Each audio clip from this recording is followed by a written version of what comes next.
Hey, Coach. DeMar had a big game in Game 3. LeBron said he wanted to guard him tonight. How big was DeMar's 32 points again tonight with LeBron guarding him? Well, I don't know if LeBron guarded him the whole night. I think a lot of possessions he did, but I think they got switched off in transition. We had some cross matches where DeMar had different people guarding him in those situations. And luckily, DeMar had it going in that stretch because they were scoring on us and we were scoring on them. It's kind of tit for tat. So, again, they had some cross matches that they got caught with, and DeMar had an opportunity to score, and he was big for us. He and Kyle both have really they stepped up tonight. Go ahead, Chris. Dwane, up here in the front row. Chris. How important was Bismack tonight? I know he didn't have the monster night that he did the previous, but He was huge because, one, he's creating situations where they're committing 2 or 3 people, at least 2, to box him out. And he created some alleys for us to go for. I know Pat there at the end got a big offensive rebound because they're so worried about Biz, which they should be. And because he's such a great offensive rebounder, he creates some offensive rebounding alleys for other people. And that's why we have to gang rebound and not depend on him to get all the rebounds. And that's what Biz creates. He's one of our best screeners. He didn't make his free throws. He was 1 for 4 in his free throws, but he's been making his free throws, and he works on them incessantly. And again, he's huge for us. Just his spirit, his toughness, but also too, it's going to be good to get JV back now when they double team and blitz us. JV's a good ball handler, great passer there in the middle of the floor. So we'll invite the double teams there in the middle of the floor with Jonas coming back. Go ahead, please. Caitlin McGrath, Yahoo Sports. Just wondering, what has the crowd and being back on home court meant for this team, and when was the last time you heard it this loud here?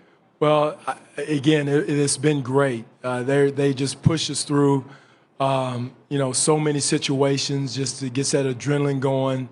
And it has to be. I know how loud Cleveland is and how loud other arenas are, and ours is a couple of decibels higher. I always thought Portland was one of the loudest places in the league, and Utah when they had the old motorcycle in there, and Steve remembers that and Doug remembers that. But ours is just as loud without the motorcycle and the noise pumped in.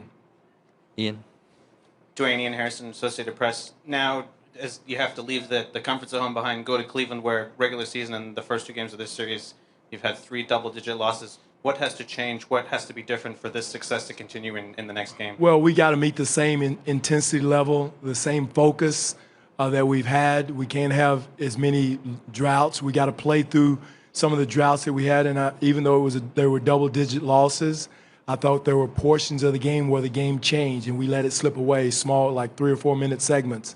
And we got to cut those down and make sure we keep our poise in those segments of the game and not let them get away. We got to match their scoring in those segments, and not let them, go on those big runs.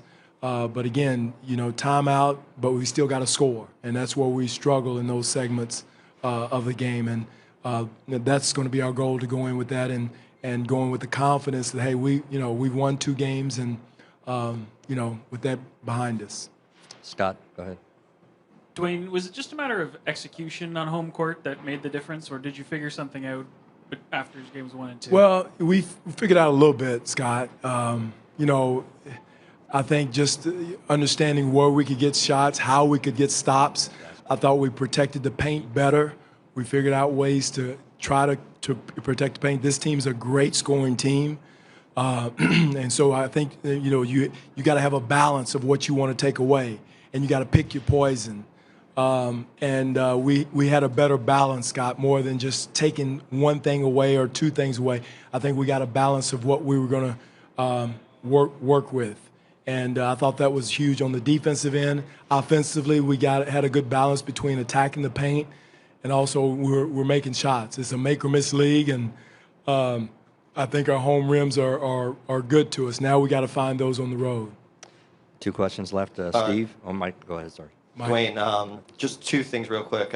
Why is Kyle able to thrive when his back is against the wall after scoring 18 in the first 2 games? And then with Biz, how comfortable were you with him guarding the perimeter? He did it late and did it very successfully. Well, Irvin tattooed him once there at the end. He didn't get close enough. But Biz is one of our best athletes. He's always teasing about chasing lions and everything in the Congo. I got to go over there this summer and see that. But he's got great feet, and his length, he's longer than you think, and so that allows him to guard perimeter guys pretty well. That's why we don't mind switching with him. And Kyle, he's a little pit bull. I mean, his back, you question him, that's when he rises to the occasion.